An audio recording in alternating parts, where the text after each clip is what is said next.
말로 바꿔서 때가 처음에 오신 예수님, 이런 뜻이 되겠습니다.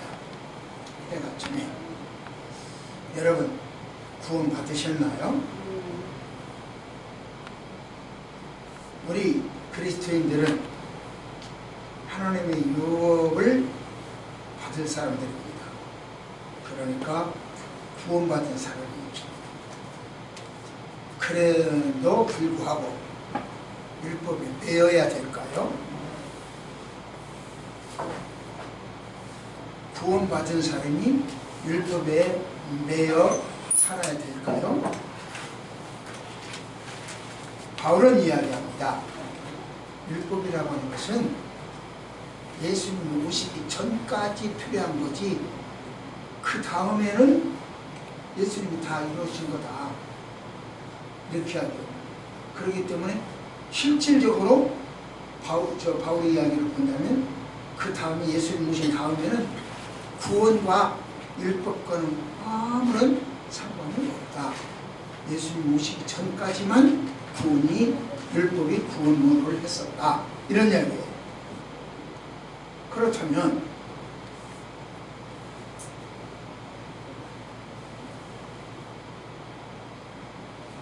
우리는 율법을 버려야 되느냐, 그런 문제가 나오죠.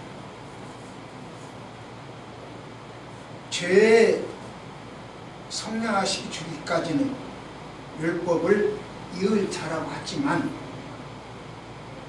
율법 아래 매일 수 없다는 거죠. 죄의 성량을 받으면. 성량하기 전까지는 매일 수 있다는 이야기. 조금 쉽게 이야기하면 휘처럼 어린아이도, 제에게는 지금 아파트 상속권이 있어요. 맞죠? 아무것도 몰라도 상속권이 있어요. 대단하다. 근데 어머니 아버지가 안 계셔. 가셨어. 먼저 가셨어. 근데 꼬마야. 그러면 저희가 상속권이 있는 건지 아파트가 있는 건지 뭔지 어떻게 알아?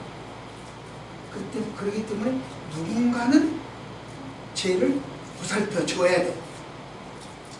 그러면 옆집 도우미 아저씨가 와서 보살펴 줘. 진짜 주인은 쟤라 하더라도 제가 장성할 때까지, 25살까지 장성할 때까지는 도우미 아저씨가 주인이야. 도우미 아저씨가 다 시키는 대로, 쟤도 도우미 아저씨가 시키는 대로 해야 돼. 이것이 바로 후견인이라고. 후견인, 뒤에서 돕는 사람이다, 그렇게 하죠. 그러나 저 아이가 장성해서, 성경은 25이요. 25살이 되면 그 다음부터는 자기 마음대로야.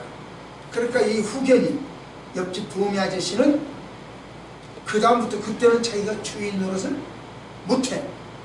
하면 안 돼. 처벌당해. 그러니까 그때부터는 쥐가 주인이야. 주인 노릇. 그래서 왕 노릇을 해야 돼. 왕이 되는 거. 그것처럼 우리 율법도 복음이 오기 전에는 자기가 왕이었어. 자기에 의해서 구원받았어. 아까 후견인처럼 자기가 와서 구원받았어. 율법이 그랬어요. 그런데 예수 그리스도가 오시고 나서, 복음이 오시고 나서는 율법이 어떻게 할 수가 없어요. 찍소리. 그렇게 돼요. 그래서 율법은 구원의 조건은 아니지만 구원받기 이전까지는 일정한 역할을 했습니다, 그런 이야기죠.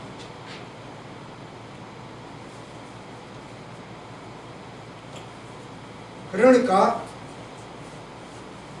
확실하게 후견인은 불필요하고 구원에 불필요하고 구원 받은 사람의 역할을 할 수 있죠. 구원 받은 사람으로서 후견인을 움직일 수도 있죠. 행할 수도 있고. 그런데 어떤 사람이 찾아와가지고, 발라드를 찾아와가지고, 찾아다니면서 한다 소리가 행함으로 구원받는 거야. 율법으로 구원받는 거야.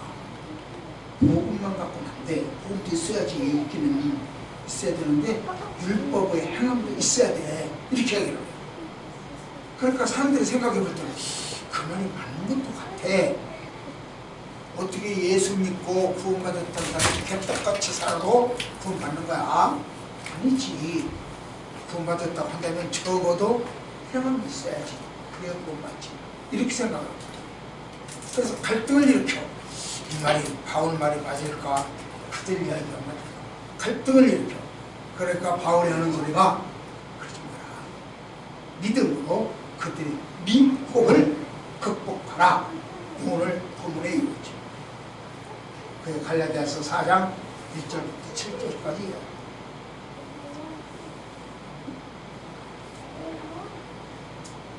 이처럼 하나님의 자녀로 부름받은 사람은 비록 유업을 이을 자라고 하지만, 비록 구원받은 자라고 하지만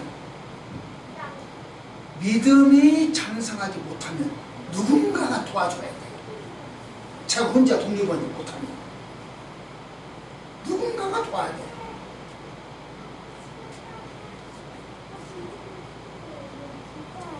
나 혼자 잘할 수 있어. 그런 거죠. 이런 말을 한 사람이 있어요. 이 세상에서 혼자 할 수 있는 일 두 가지가 있다. 혼자 할 수 없대요. 꼭 옆에 사람 대상이 있어야 된대요. 뭐가? 꼭 다른 사람이 있어야 된대요. 뭐가? 첫째는 사랑이 돼요. 사랑은 혼자 할 수 없대요. 선생님은 혼자 사랑을 못해요. 박 선생님 계셔야 되고 애들이 있어야 돼요. 맞죠? 그리고 혼자 사랑을 못해요. 사랑을 해요. 또 하나는 신앙생활이에요. 신앙생활도 혼자 못해요. 누군가가 꼭 옆에 있어야 됩니다. 저는 그 말에 전적으로 동의를 합니다. 같이 있어야 돼요. 그러니까 혼자 집에서 텔레비전 보고 한다? 그건 아니에요. 라디오 듣고 예배 드린다? 그건 아니에요. 신앙생활을 그렇게 못해요. 그러니까 위험을 대면 예배를 못 드리게 해도 나옵니다. 혼자 생활할 수 없기 때문에.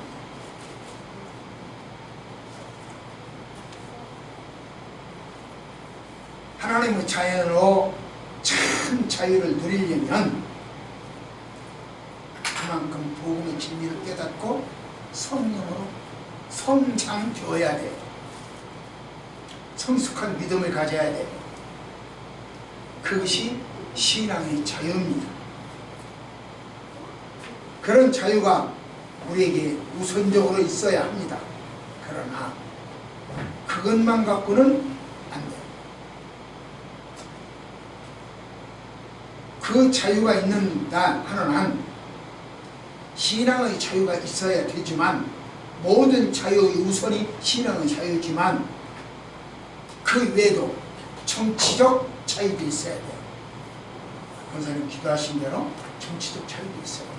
그래서 정치적으로 지배를 받지 않는, 이슬람이나 북한처럼, 그렇게 중국처럼 정치적으로 종교가 지배를 당하서는 안 돼요.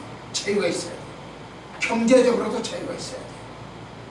돈 줄게 뭐 해라, 그건 아니죠. 문화적으로도 자유가 있어야 돼요. 건강으로도 자유가 있어야 돼요. 권사님 그런 기도를 다 하시더라고요.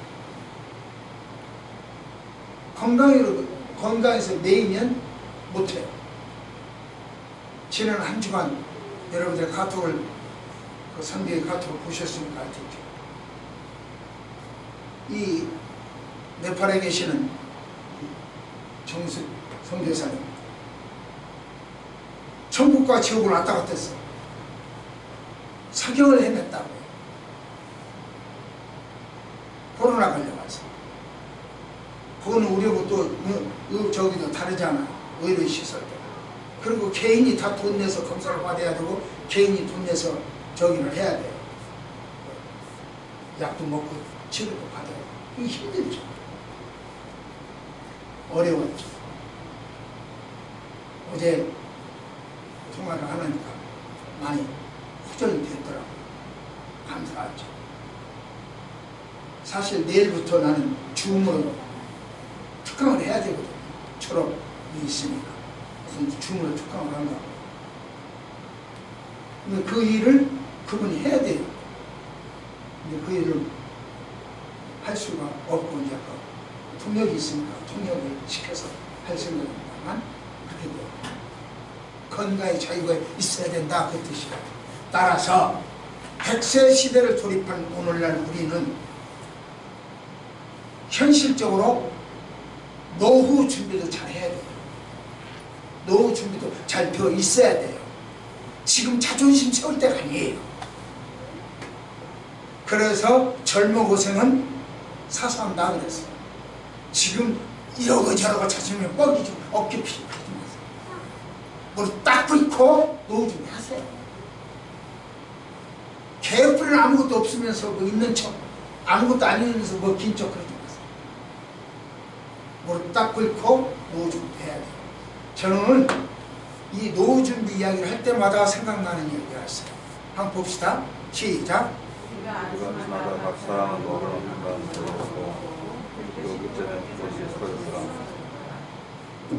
무슨 말이냐면 이스라엘 백성들이 애굽에서 나왔을 때 광야를 헤맸잖아요. 광야에 먹을 것이 뭐가 있어?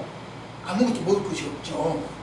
그러니까 하나님께서 밤새껏 이슬과 같은 만나라고 하는 것을 내려줬어요. 가시와 같기도 하고 볶아 먹기도 하고 기름져 구워 먹기도 하고 그런 씨앗 같은 만나를 주었어요. 그러니까 밤새 새벽에 일찍 나가서 이스라엘 백성들은 이걸 긁어와 구워와 저 그 아일랜드에 보니까 아이슬란드 저 뭐야 그 섬지만요 그 북극지 저 북극에 거기를 보니까 여름철에는 이 블루베리를 이렇게 그냥 뭐 그 이런 도구를 가지고 이렇게 훑고 다니더라고. 땀을 키가 안 크니까 애가 키가 안 크니까 이렇게 훑고 다녀.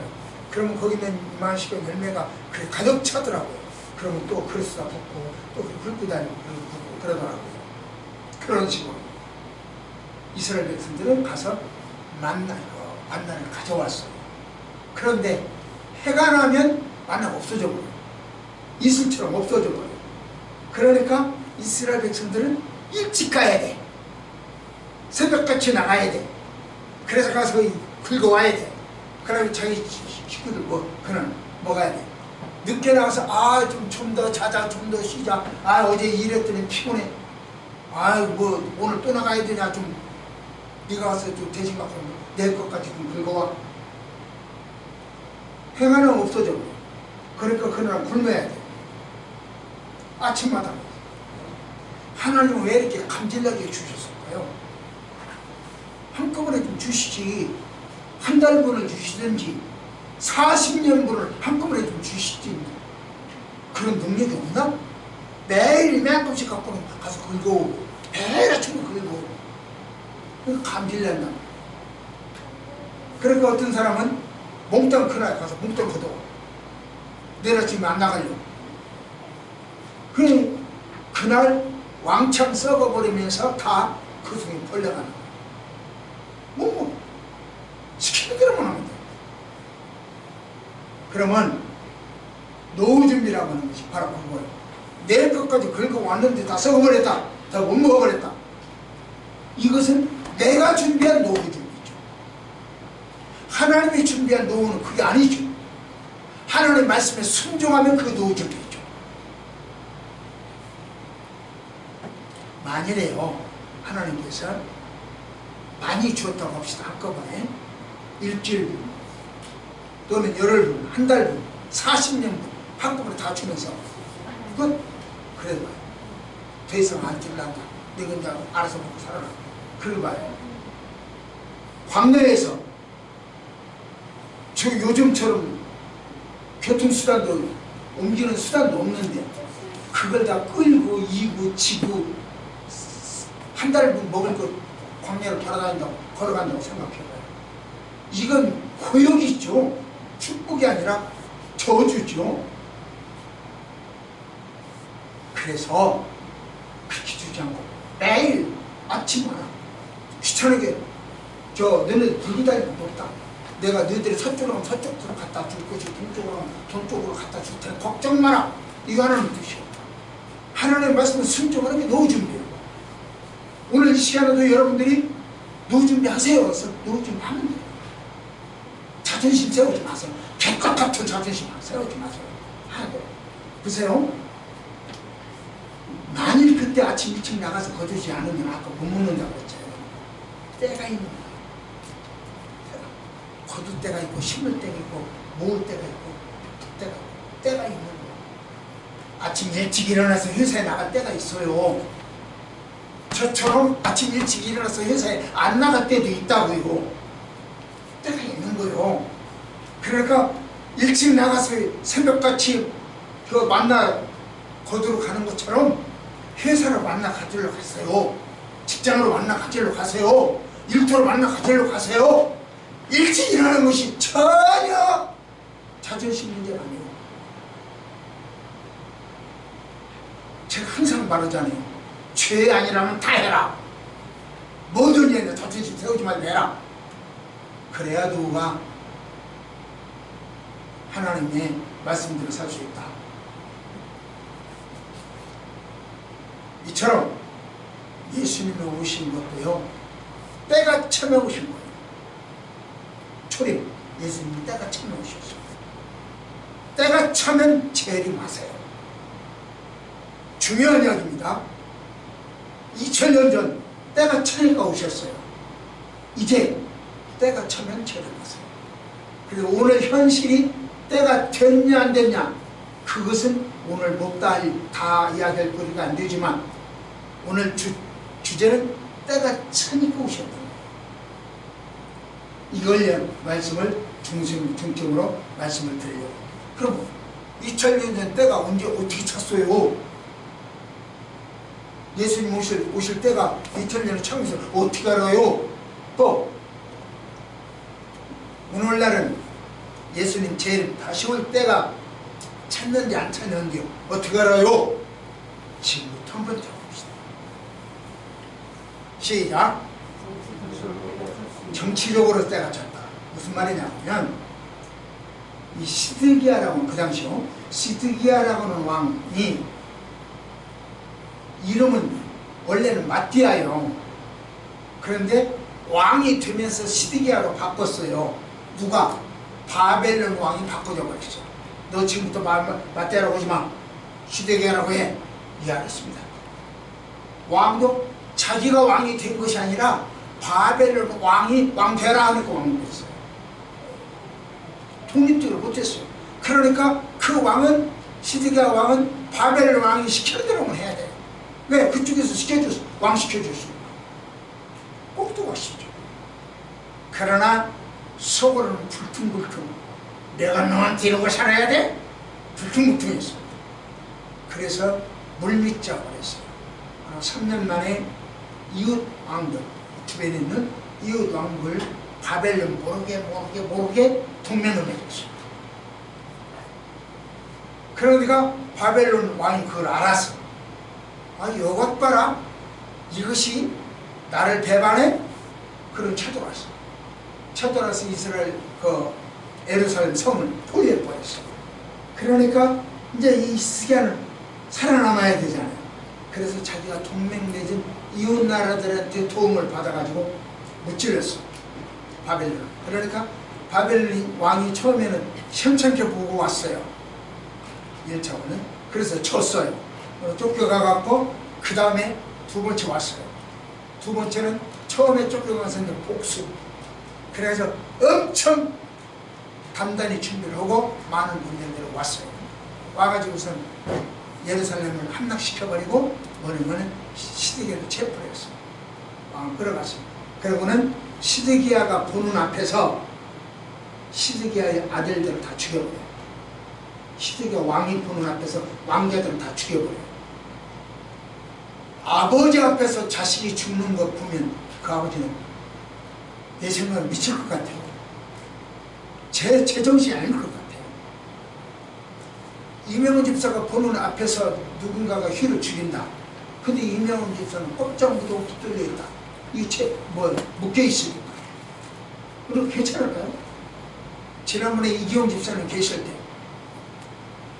이기용 집사님이 나가면서 문을 탁 나가면서 이렇게 닫아야죠. 손으로 잡고 닫아야 되는데 그런 셈이 몸이 불편하니까 나가면서 손을 안 잡았어. 그냥 몸만 빠져나갔어. 그러니까 유리문이 쑥 열렸다가 턱 닫히는데 그 뒤에 휘가 있었어. 그 휘가 벌컥 앉아서 돌풍 주저앉았어요.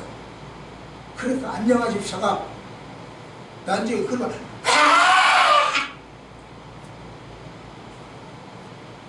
그냥 좀 주저앉을 수도 있지. 뭐 어디 다친 것도 아니야. 그냥 펄펄하게 주저앉았어. 근데 그렇게 반응할 일이 아니야. 내가 보기에 과잉도 있었고 초과잉이야. 그런데도 그렇게 반응을 하더라고. 뭐냐? 내 앞에서 내 자식 죽는 거예요. 누구도 그런다니까요. 그런데 히스기야는 그걸 다 봤어. 보고 나서 히스기야 바벨론 왕이 히스기야 그 눈을 빼버려. 두 눈을 빼버려. 이제 볼 거 다 봤지? 이제 빼버려. 복수. 배반의 복수.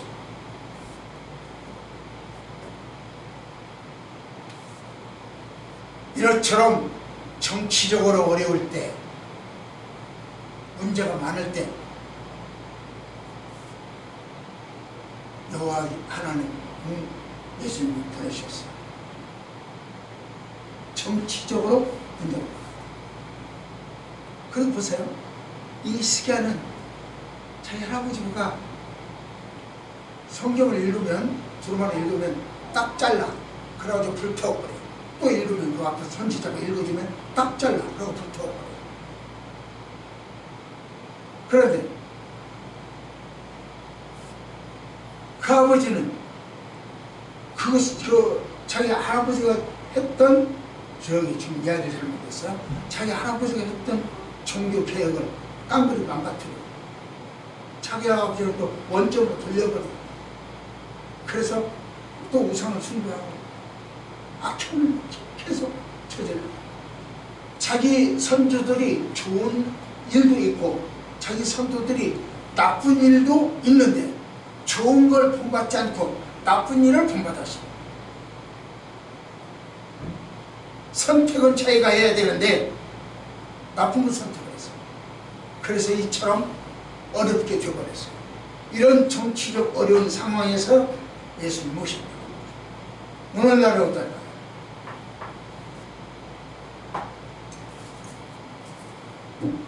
아까 기도하셨어요. 대통령 후보. 제가 여러 번 여러분들에게 말씀드렸어요. 근데 아직도 이해를 잘 못하는 분들이 계시더라고요. 다시 한번. 어떤 분은 동생의 지지, 장녀, 교과서 문제 다 이분은 그렇게 해요. 그래가지고 이분은 차별금지법을 만들어요. 그래서 이단이다 그러면 그것도 걸려. 내가 내 입으로 이단이다 그러면 그것도 걸려. 신천지 너는 이단이야? 그럼 그것도 걸려. 차별해요. 그래서 그런 것을 못하게 해. 그런 법을 만들어. 앞장서. 그런 후보가 있어요. 그런가 하면 또 하나는 후보는 그러지는 않아. 그러지는 않지만 역술에는 우대해. 그래서 문화재라고 하는 명분으로 절간을 지어놓고 화장실까지 지어놓고 관리비까지 다 줘. 그리고 그거 문화재로 만들어. 인간 문화재로 만들어.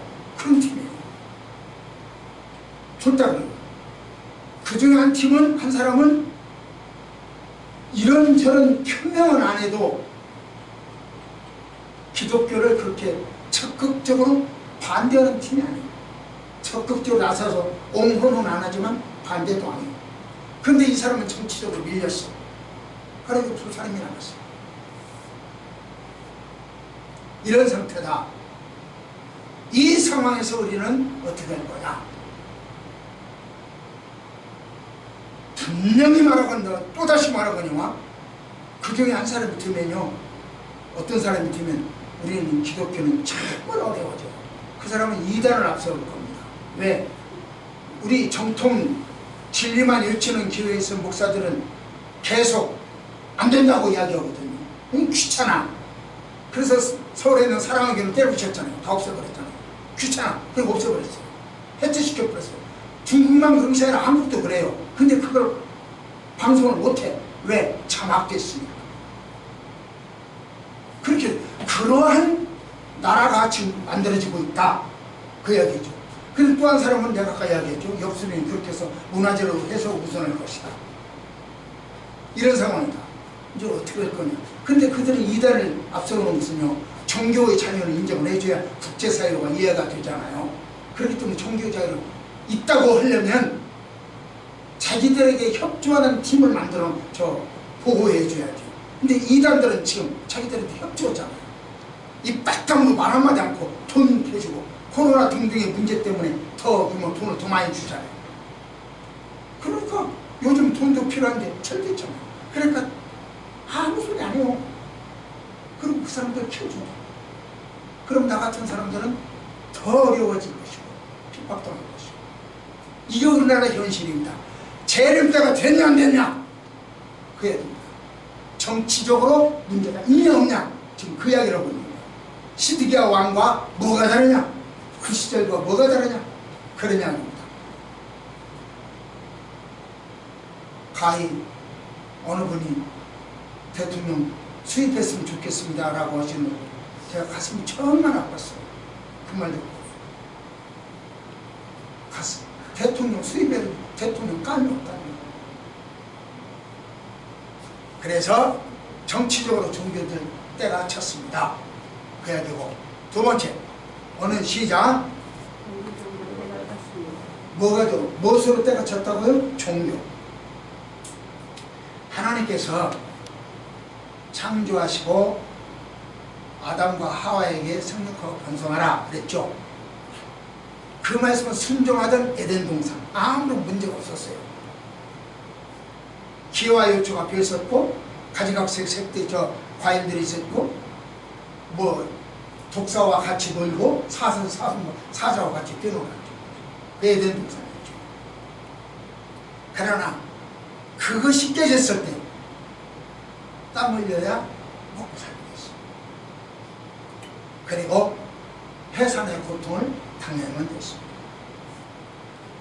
그러나 인간들은 계속 죄를 졌죠. 거듭해서 죄를 졌죠.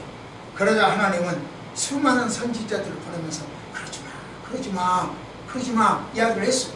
근데 안 들어. 그래서 마지막으로 당신의 외아들까지 보내시오. 그런데 그 외아들도 죽여버려. 그 죄에 빠졌어요. 그래서 하나님은 인간들을 징계를 해야 되겠어요. 그런데 그분은 똘똘 뭉쳐진 것이 사람이에요. 그분은 본질이 사람이에요. 그러니까 죽일라니 참 사람이에요. 놔두자니 이건 아니고 공의가 아니고 들자니 무겁고 놓자니 깨지라 그런 의미예요. 그렇기 때문에 그런 어려운 형편에서 예수 그리스도를 보내주십니다. 말씀 한번 봅시다. 시작.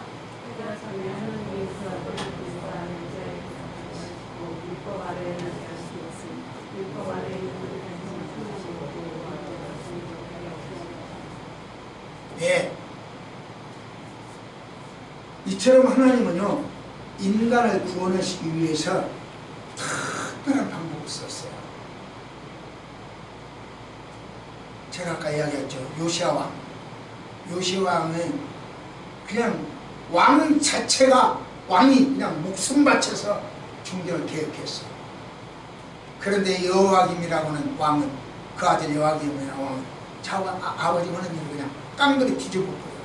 반대로 뒤집었어. 그런데 시드기야는 그 모습을 가만히 보더니 이쪽 잘하는 것, 이쪽 못한 것, 왔다 갔다 못한 거 선택해.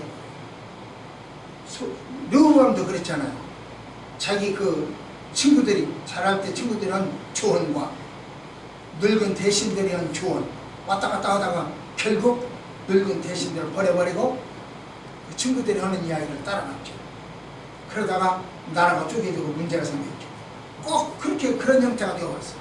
그래서 시드기야는 두 눈이 뽑혔다, 그런 이야기를 했죠. 그렇습니다. 하나님을 잃으면요 빚을 잃어요. 두 눈이 뽑혔다니까요. 빚을 잃어요. 캄캄한 밤이 들고 말아요. 지금 우리 현실은요 동성애로 성경을 금소로 만듭니다. 차별금지법으로 이단을 이단이라고 할 수 없이 만들어 봅니다. 인권이라는 것으로 성적 문란을 지적할 수 없게 되어버렸어요. 캄캄한 어둠으로 빠져가고 있어요. 지금 대통령 후보 중에 그 어둠을 더 강하게 만들겠다고 하는 사단의 왕도 있어요. 종교적으로는요 이 어둠이 극에 달했어요. 주님 오실 때가 찼다, 그런 이야기입니다. 오늘날 정치적으로 악한 때고 종교적으로 어두운 때 주님이 대림하실 때가 왔다. 저는 단호하게 이야기합니다. 왔다. 뭘 봐도 마지막 세 번째입니다. 시작. 문화적으로 때가 찼다. 정치적으로 때가 찼고 종교적으로 때가 찼고 문화적으로 때가 찼다. 신약성경을 헬레니즘, 헬라 철학이죠. 비교해서 연구하는 학자들이 참 많아요. 그들은 신약성경이 헬레니즘, 헬라 철학의 영향을 받았다 라고 하는 전제 속에서 연구를 시작해요. 그러니까 전제가 잘못된 거죠. 신약성경은 헬라 영향을 받았다 라고 하는 전제 속에서 연구를 한다. 전제가 출발이 잘못된 거죠. 내가 대통령 되면 동성애 차별금지법 통과시키겠다, 그 전제 속에서 지금 하고 있는 거예요. 그러니까 하나님은 3월 9일날 시켜줄는지 모르겠네요. 성경에 대한 그 바른 지식이 부족하고 증명되지도 않은 자기 전제 속에서 연구를 시작했다, 그런 이야기예요. 그러니까 우리는 네가 세운 검증, 자기 그 전제가 맞냐 옳으냐 하는 것도 따져봐야 한다. 그래야 문화적 종속되지 않는다. 지금 헬라 철학에다가 신약 성경을 문화적으로 종속시키려고 한다. 그게 그 유명한 불트만이라고 하는 사람.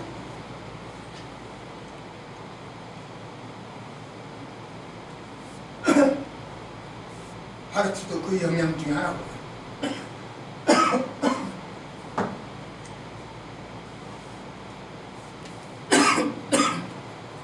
초기 기독교가 형성되는 과정에서 헬라 문화와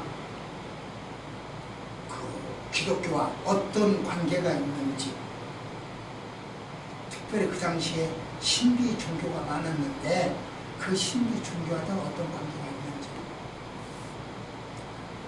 연구 검토를 해야죠.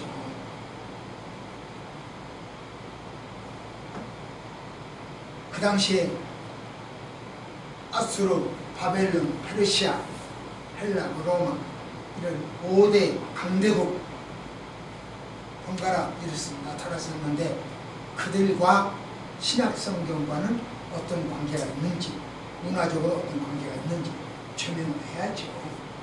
그래서 타 문화도 받아들이는 신약성경, 배타적이지 않는 기독교가 되어야 합니다. 그래야 일반 문화도 향유할 수 있죠. 그러니까 제가 여러분들한테 항상 하는 소리. 일반 문화 죄 아니면 받아들여. 다단계 죄 아니면 받아들여. 보험도 다단계야.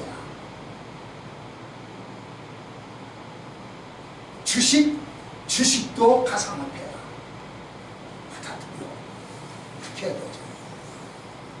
일반 문화도 향유해라. 그렇게 해야 돼요. 문화적 종속되지 말아라. 이렇게 해야 돼요. 일본 사람의 정신 구조는요, 제가 연구한 게 아니고 연구원 분들의 이야기를 제가 책으로 봐서 보니까 기독교적 세계관을 갖지 않았다. 그렇게 해야 돼요. 일본 사람들은 기독교적 세계관을 가질 수 없는 구조다. 그렇게 해야 돼요. 뭐냐고는 무슨 이야기냐면 그들은 신이 인간에게 도움이 되지 않으면 그 신은 신이 아니랍니다. 신은 반드시 인간에게 도움이 돼야 된다는 거죠. 그러니까 신을 자기 종으로 부려먹고 필요에 따라서는 신을 죽여버리고 없애버려요. 이게 일본 사람들의 문화다는 거죠. 그러니까 이 철저하게 신본이 아니고 철저하게 인본이죠. 그렇게 됩니다. 그런 점에서는 그들의 세계관은 힌두교보다 못해요. 힌두교는 모든 게 신이라고 하잖아요. 세상에 있는 모든 것은 다 신이다. 그렇게 하게 하잖아요. 힌두교는 그래요. 범실론이에요. 그런데 힌두교는 무엇이 있냐면은 영생이라는 개념이 있어요. 그러니까 기독교의 영생 개념, 힌두교의 영생 개념, 그 개념에서는 만날 수가 있어요. 힌두교는. 그런데 일본에 그게 없어요. 현실이야. 영생이라는 개념이 없어. 신까지 나의 도움이 필요한 거예요. 내가 부리는 종에 불과하니까. 신까지. 그게 영생이라는 거 없죠. 그래서 기독교적 사관을 갖기가 참 어려운 것이다. 우리나라는 이순신장군을 성웅이라고 하잖아요. 그렇다면 그리스에서는 누구를 영웅이라고 할까요? 그리스. 거기는 천사, 싸움자는 장군도 아니고 왕도 아니고 제사장도 아니고 철학자. 소크라테스. 철학자 소크라테스. 그는 진리를 추구했죠. 소크라테스. 추구하고 사랑하고 탐욕과 거리가 멀어서 평생 가난하게 살았어. 그리고 신을 두려워할 줄 알고 공경할 줄 알았어. 자기가 사는 도시를 사랑할 줄 알고 이웃사람과 더불어 이야기할 줄 알았던 것이 이 소크라테스. 참 존경할 만하고 사랑할 만한 사람. 기독교적 관점으로 보면 소크라테스는 어쩌면 복음을 실천한 사람. 예수님과 비슷한 점이 참 많은 사람. 그래서일까요? 예수님도 그리스인들, 헬라인들이 찾아왔을 때 내 때가 되었다 그랬어요. 박대하지 않았어요. 저 사람 못하죠? 받아들여. 내 때가 됐다고 받아들였어요. 이런 점에서 그리스인들은 선택받은 이방인이다. 이렇게 말할 수 있습니다. 여러분들이 선택받은 이방인인 듯이 나도 선택받은 이방인인 듯이 소크라테스도 그렇다. 이렇게 이야기하고 싶습니다. 그런데 일본에는 그런 게 없습니다. 아주 황폐해요. 씨앗을 뿌려도 날 수가 없어요. 자라지 못해요. 그런 점에서 우리나라의 사고는 일본 사람들과 비슷할 것 같죠. 다를 바 없을 것 같아요. 그런데 우리는 일본과 다른 게 있어요. 숱한 전략을 통해서 일본은 그게 없잖아요. 한 번밖에. 숱한 전략을 통해서 우리는 문화가 황폐해졌고 머리가 황폐해졌어. 그러니까 누군가가 좀 도왔으면 좋겠다. 그런 구조로 바꿔줬어. 그런 구조가 여기서 바꿨어. 우리나라 사람들. 그러니까 그때 나타난 것이 여러 주가 이야기할 수 있지만 그 중에 하나가 미국이에요. 우리의 파트너가 되고 교사가 된 것은 어쩌면 다행이에요. 한국이 영적으로 일본처럼 파괴되고 황폐해지지 않도록 피할 수 있게 된 것은 미국이라고 하는 나라가 든든히 받쳐주고 도왔기 때문에 아마 그랬을 것 같아요. 이제 미국이라고 하는 정신보다 더 큰 정신을 추구할 때가 왔어요. 그동안 미국이 많이 우리를 돕고 앞으로도 도울 겁니다만은 그보다 더 큰 도움과 정신적 독립을 해야 할 때가 왔어요. 그게 바로 기독교적 문화로 독립을 해서 보급하고 장려해야 할 것이다. 저는 그렇게 생각합니다. 그 중에 하나가 민폐 없이 독립합니다. 민폐 없이 나누고 민폐 없이 베푸는 거예요.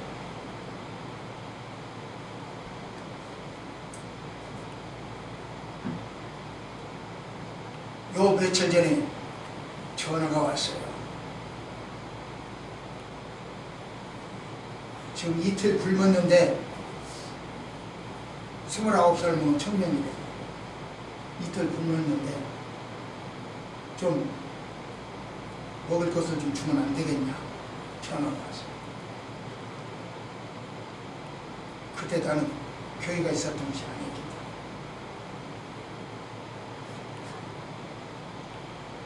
때문에. 그러니까 났는데 내가 지금 갈 수가 없다. 교회 갈 수가 없다. 그랬는데 사모가 해요. 그러면 계절을 보는 사람으로서 그걸 보내주죠. 제가 한 장 어디 마셨어요. 왜 그 생각을 했지? 그 다음에 전화를 했어요. 너 계절을 대라. 많이는 어쩌고 조금 함께 먹을 것이라도 주겠다. 그래서 계절에서 돈을 보내줬어요. 내 생애 처음 국어라는 사람한테 계좌로 돈 버는 건 처음이에요. 뭘 이야기하냐? 죄 안 짓고 돈 벌면 죄 안 짓고 살아야 돼.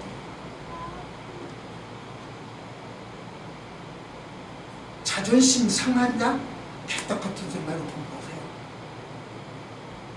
그래서 그렇게 쓰세요. 하나님은 그 의미에서 맡겨요. 누가 보면 12장, 누가 보면 16장. 누차에 이야기하잖아요. 돈을 맡길 때는 이유가 있다. 쓸 때는.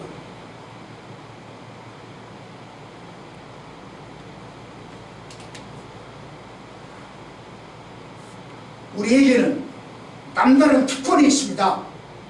이제 말씀을 맺겠습니다. 뭔 특권이냐? 하나님을 아버지라 부를 수 있는 특권이 있어요. 하나님 나라를 유업으로 이어받을 특권이 있어요.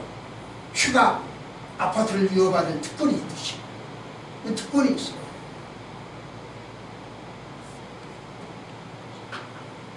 그래서일까요?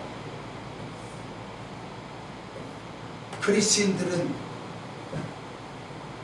파격적이고 빠르게 기독교 교리를 흡수하고 열성적으로 있어요. 그 영혼의 깊이와 추구하는 이해의 차원이 남다르기 때문에 남다른 특권을 누릴 수가 있었어요. 그러나 일본 사람들은 물질에 초점을 두었고 불교적 사관을 가지고 있기 때문에 신에게 종속되잖아요. 우리는 신에게 철저하게 종속되죠. 그래서 신분주의를 살아가죠. 그러나 일본 사람들은 신을 도리어 자기가 지배하고 부리려고 해요. 지금 세계에 내놓으라 하는 예언학자들, 연구하시는 분들, 일본이 한국의 지배를 받는 날이 지금 되어가고 있다 그러잖아요. 하나님을 믿으면, 하나님 중심으로 하면 지배자가 돼요. 이러한 정치, 종교, 문화적 배경으로 살아가는 우리 인류를 구원하기 위해서 그리스도를 보낼 때가 된 겁니다. 우리는 정치적으로 극렬하게 분열되어 있습니다. 종교적으로는 이슬람의 파죽지사가 밀려오고 있습니다. 이단들의 위혹은 암초가 되어 있죠. 문화적으로 소돔과 고모라처럼 섹스가 쾌락이 범람하고 있습니다. 이러한 때 우리가 예수 그리스도가 복음을 오셨습니다. 때가 참에 복음을 오신 것입니다. 지금은 때가 참에 오신 예수님을 모시고 찬양해야 할 때입니다. 제가 엊그저께 제가 TV를 잘 안 봐요. 순간순간 버텨야죠. 엊그저께 TV를 보는데 저 무슨 성함 잘 모르겠는데 이분이 어느 당의 선거대책 상임위원장으로 취임했다고 하더라고요. 그런데 혼외 자녀가 있어서 그것이 문제가 되어가지고 여기저기서 이야기하니까 차진 사퇴를 했다고 하더라고요. 그러니까 내놓으라 하는 사람들이 존경합니다, 존경합니다. 그렇게 이야기를 하더라고요. 저는 그 이야기를 보고 아하, 나 안윤복이는 대한민국에서 존경받지 못하는 사람이다. 그러나 혼외의 자식을 두면 존경받고 결과적으로 그렇게 되더라고요. 혼외의 자식을 두면 존경합니다. 내놓으라 하는 사람들이 존경합니다. 존경합니다. 우리나라가 어쩌다 이렇게 됐는지 참 답답하다. 혼외의 자식을 뒀는데 존경해야 돼요? 저는 존경 못해요. 그걸 존경합니다라고 국민들을 이끌어내요? 그쪽으로 유도해 나가요? 그 사람들이 정치를 하면 어떻게 되겠어요? 나라가 이거네. 어쩌다 이렇게 됐는지. 그래서 기도할 때다. 전부가 기도할 때다. 기도하십시오. 하나님 아버지, 오늘이 있게 내일을 기대할 수 있는데 어제의 과한 잘못을 인정하고 고백하는 저희들 되어지게 하시고 잘못된 건 잘못됐다고 말할 수 있는 세계가 되어지게 하고 있었어요. 이단은 이단이라고 말할 수 있고 혼의 아들은 안 된다고 말할 수 있고 하나님 차별은 안 된다고 말할 수 있는 저희들이 되어지게 인도하여 주옵소서. 예수님 이름으로 이렇게 기도드립니다. 아멘.